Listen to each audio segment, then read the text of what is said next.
Welcome to Technia TV. Hello, I am Dr. Sandeep Kumar. Today, I am delivering lecture on measurement and scaling. Scaling is generally used for indicating measurements or measuring something.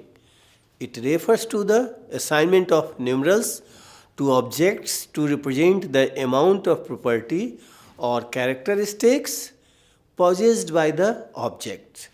Many aspects of social phenomena like emotion, attitude, faith, etc. are not measurable directly.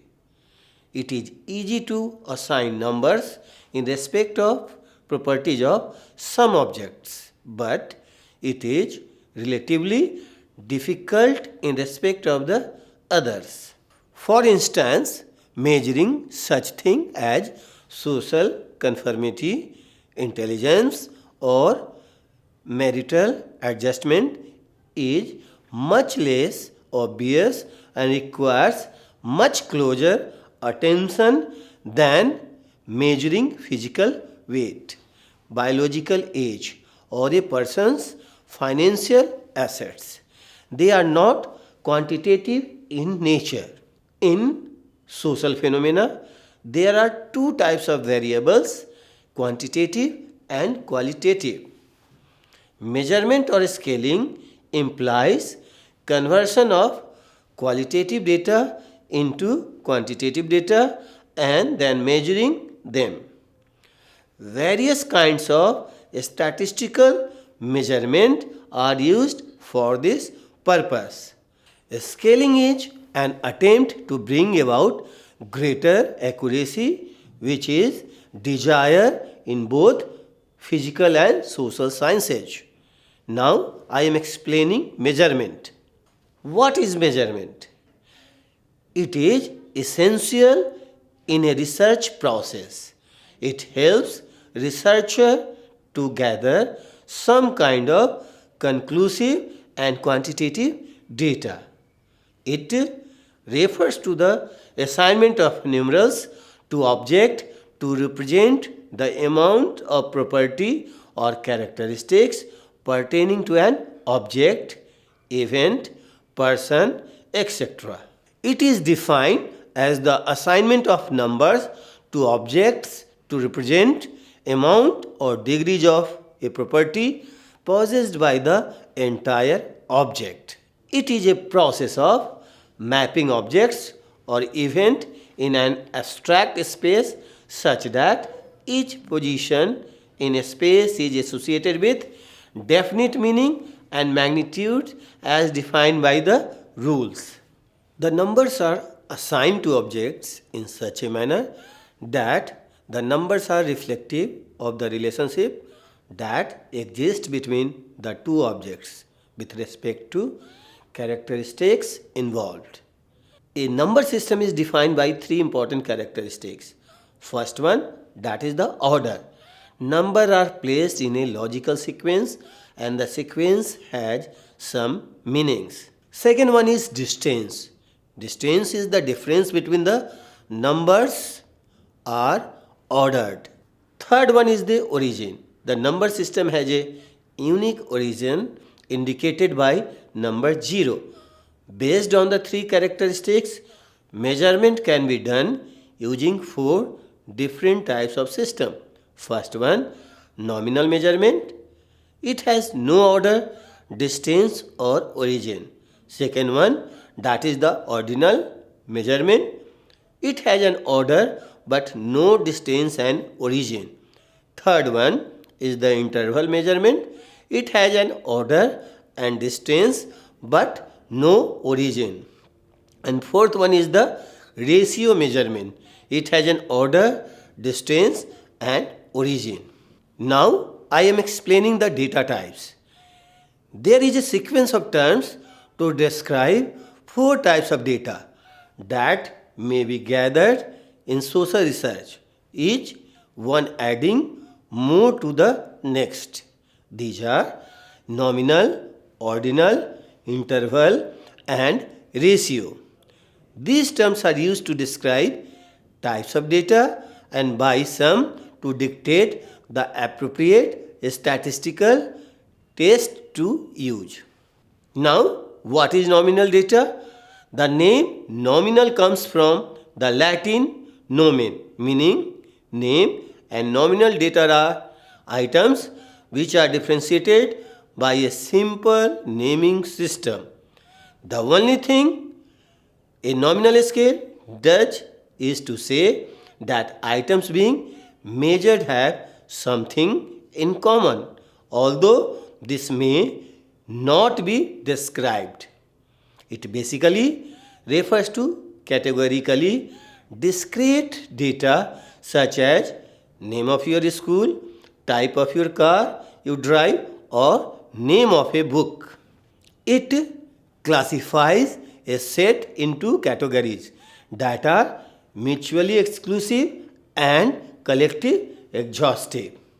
Nominal elements are usually categorical in that they belong to definable categories such as employees. Example of nominal data are the number pinned on a sports person, a set of country, etc. A set of data is said to be nominal if the values or observations belonging to it can be assigned a code in the form of a number where the numbers are simply labels. For example, in a data set, male could be coded 0, female as 1, marital status of an individual could be coded as Y if married, N if single. Since the members of a label set can be counted and compared, nominal data can also be used for measurement. It is least powerful of the four data types since it has no order, distance, and arithmetic relationship. It is mostly used in survey and ex post facto research, where the objective of research is to describe the population or classify it into subgroups on the basis of different characteristics. From a statistical point of view, mode is only measure of central tendency that can be drawn for nominal data.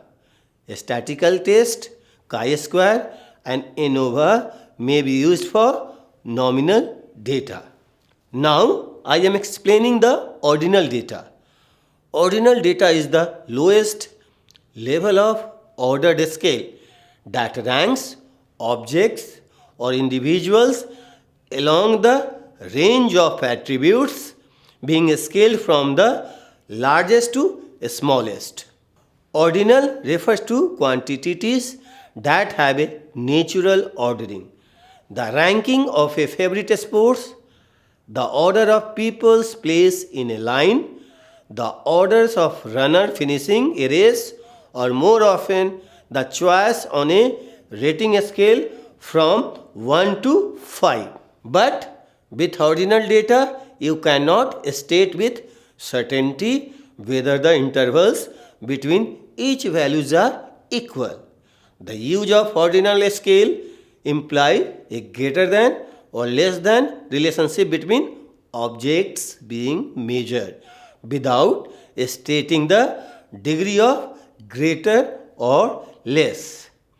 Items on an ordinal scale are set into kind of order by their positions on the scale. This may indicate such as temporal position, superiority, etc. The order of items is often defined by assigning number to them to show their relative position. Letters or other sequential symbols may also be used as appropriate. Ordinal items are usually categorical in that they belong to a definable category such as 2018 marathon runners. But we cannot do arithmetic with the ordinal numbers as they show sequence only. Examples of ordinal data are the first, third, and the fifth person in a race. Pay bands in an organization as denoted by A, B, C, and D, etc. Ordinal data is used in research where opinion and preference can be ranked easily. From a statistical point of view, median is used to measure ordinal data. Measure of dispersions like quartiles and percentiles are also used to measure the spreadness of the ordinal data. Non-parametric tests are recommended for ordinal data, but researchers also use parametric tests due to versatility and ease of applications these tests. Now I am explaining interval data. Interval data is characterized by an order, distance, and arbitrary origin. It has all qualities of nominal and ordinal data and also has the property of equality of interval. Interval data, also sometimes called integer, is measured along a scale in which each position is equidistanced from one another. This allows for the distance between two pairs to be equivalent in some way. This is often used in psychological experiments that measure attributes along an arbitrary scale between two extremes. Examples of interval data are level of happiness rated from 1 to 10, temperature in degree Fahrenheit, etc. In case of interval scale, arithmetic mean and standard deviations are the most appropriate measures of central tendency and dispersion respectively. Parametric test, F-test and T-tests are best suited to measure test of significance of interval data. Now I am explaining ratio data. Ratio data is characterized by the presence of order, distance and unique origin. It measures the absolute amounts of variable.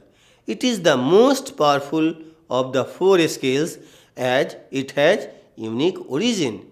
Height, weight, area are examples of ratio data. Ratio data is interval data with a natural 0 point. For example, time is ratio since 0 times is meaningful. Degree Kelvin has a 0 point and the steps in both these scales have the same degree of magnitude. Interval and ratio data measures quantities and hence are quantitative because they can be measured on a scale. They are also called scale data. From a statistical point of view, all techniques applicable to nominal, ordinal and interval data can be applied on ratio scale. Arithmetic mean, geometric mean and harmonic mean are used to measure central tendency of ratio data. Standard deviations, coefficient of variations and variances is used to measure dispersions of ratio data. All parametric tests are used to measure test of significance of ratio data. This is the culminations of my lecture. Thanks very much. Subscribe Technia TV for another lectures on research methodology.